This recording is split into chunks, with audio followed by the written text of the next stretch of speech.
Modern election rigging rarely involves masked thugs running out of polling stations with stuffed ballot boxes. Today, the theft happens inside the invisible architecture of digital data pipelines. In December 2018, the man pictured here, former Nigerian President Olusegun Obasanjo, convened a summit in Abeokuta, Nigeria. High-level African leaders gathered to figure out how to mitigate the threat of information technology disrupting their elections.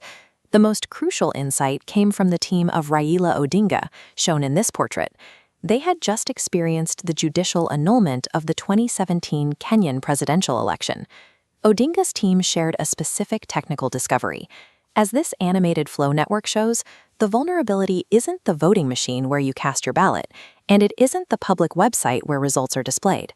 The real threat is this opaque, tangled pipeline connecting the two, a digital middle ground controlled entirely by the electoral body. Security analysts call this iceberg analysis. As the diagram expands downward, you can see why. The public website sits alone at the tip above the waterline. Down below is a massive, unregulated structure of hidden servers, middleman nodes, and sync protocols that handle the actual data transfer. When a modern voting system operates without independent oversight of those middle layers, it does not provide transparency. It provides a legally protected black box for manipulating the final count. In 2023, Nigeria held its presidential election on the promise of a flawless digital process. Instead, the system aggressively glitched. Digital tablets froze, and result viewing portals failed to process document uploads from tens of thousands of polling units. Despite the national digital blackout and mismatched data across multiple states, the Electoral Commission declared the man pictured here, Bola Tinubu, the winner. The opposition, led by figures like Peter Obi, shown here, adapted their legal strategy. They bypassed the broken public website and demanded forensic access to the primary source data locked inside the physical voting machines themselves. The Electoral Commission's chairman, Mahmoud Yakubu, responded with a swift operational countermove. They told the courts they needed to wipe the voting machines immediately to prepare for the upcoming state governorship elections. The courts agreed. The physical evidence was permitted to be erased. As visualized here, rows of devices were powered down and reconfigured before forensic experts could extract the primary data. The judicial system simply lacked the technical literacy to understand data preservation. By accepting the operational excuses at face value, the electoral body was allowed to legally destroy the definitive proof of the vote. To appease public anger over the 2023 disaster, the government passed the 2026 Electoral Act. On paper, this new law made the electronic transmission of results mandatory, but the new law contains a fatal loophole. Look at this flowchart. That mandatory transmission path can be entirely bypassed by an official invoking this massive alternate route, legally defined as a communication failure. Zooming in on that bypass route, you will notice a complete absence of security checkpoints.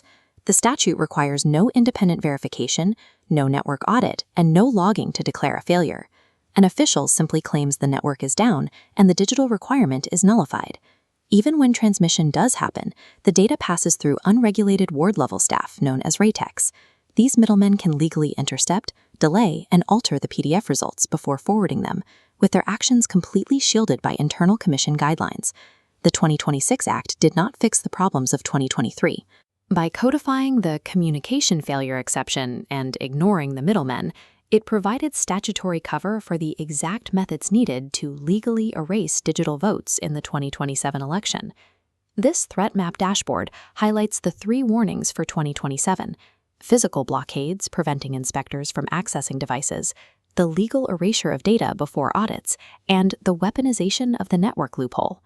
The Certification Commission bill acts as a heavy shield, slanting down over the vulnerable pipeline to sever the monopoly. It introduces strict vendor liability, snapping a heavy lock onto tech providers, and creates a protected escape hatch, granting whistleblowers civil immunity and a reward. Finally, it enforces mandatory timelines. If the Commission attempts to deploy any uncertified technology within 60 days of an election, the results are automatically voted. The architecture of a stolen vote is no longer a secret. The rigging playbook is fully documented, and the legislative fix is already drafted. Now, citizens must demand the passage of the Certification Commission bill. because knowing exactly how the system works means ignorance is no longer an excuse.